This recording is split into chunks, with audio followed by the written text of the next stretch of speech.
कर्मण्येवाधिकारस्ते मा फलेषु कदाचन मा कर्मफल हेतु भूर्मा ते संगोस्तव कर्मणि।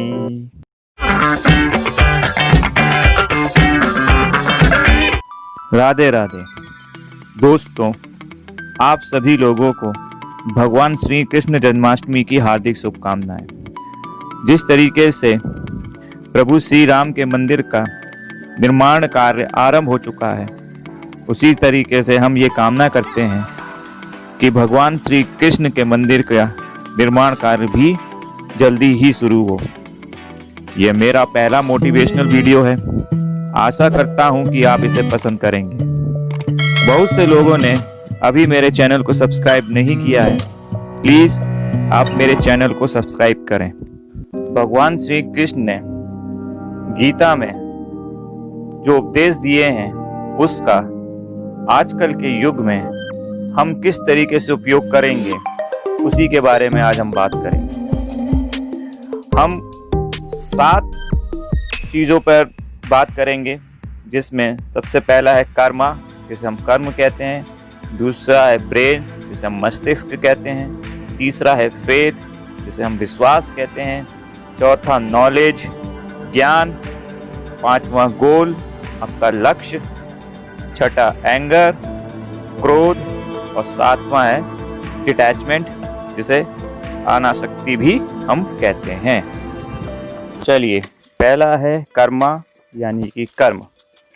गीता में कहा गया है कि कर्म करो, फल की इच्छा मत करो।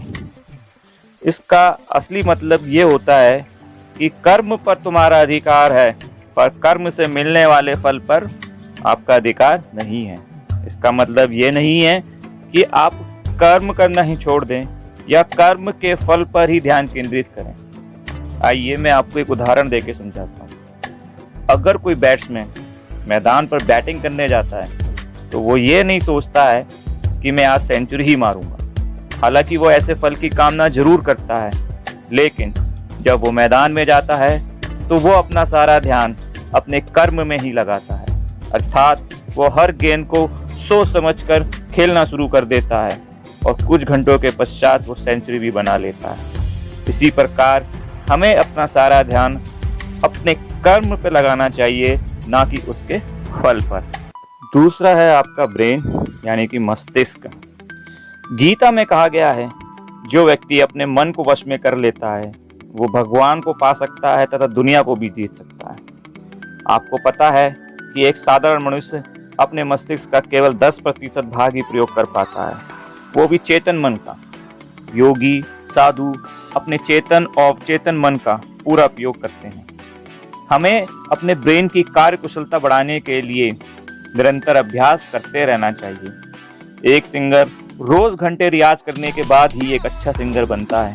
एक बैट्समैन रोज घंटों नेट्स में प्रैक्टिस करने के पश्चात ही अच्छा बैट्समैन बनता है।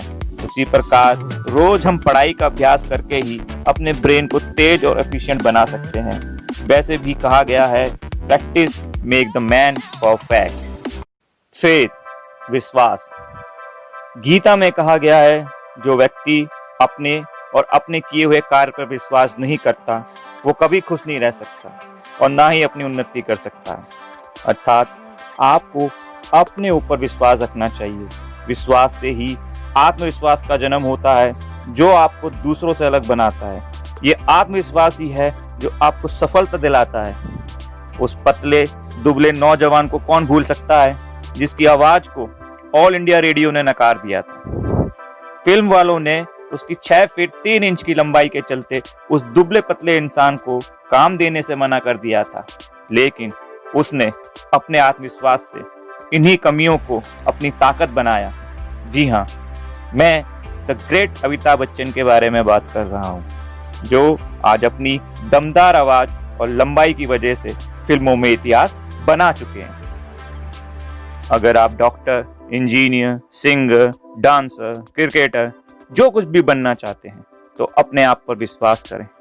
लोग आपको डिमोरलाइज करने की कोशिश जरूर करेंगे, लेकिन आपको अपने आप पर विश्वास रखना है और अपने आप से ये बोलें आप कि अगर दूसरे लोग यह कर सकते हैं तो मैं भी कर सकता हूँ। हाँ, मुझे थोड़ी मेहनत ज्यादा करनी पड़ेगी।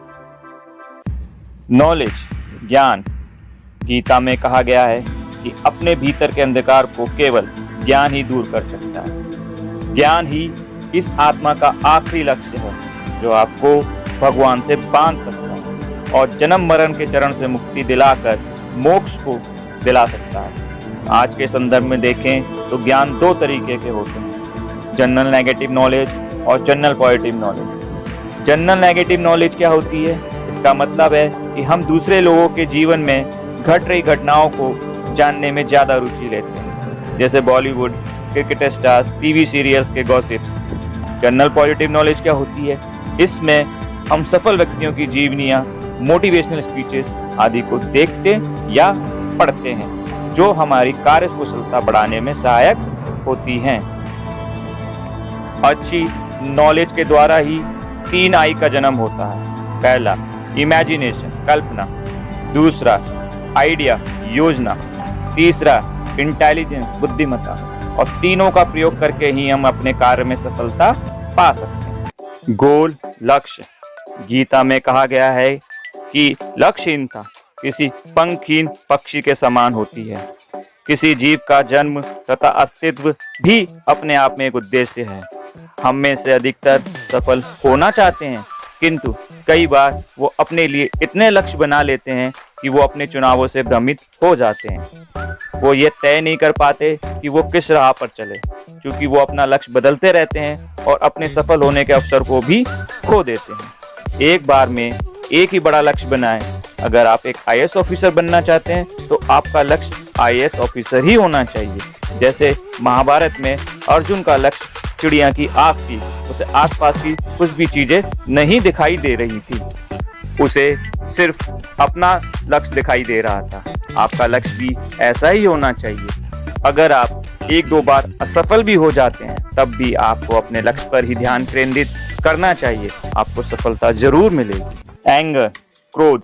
गीता में कहा गया है क्रोध से अविवेक उत्पन्न होता है तथा अविवेक से स्मरण शक्ति भ्रमित हो जाती है।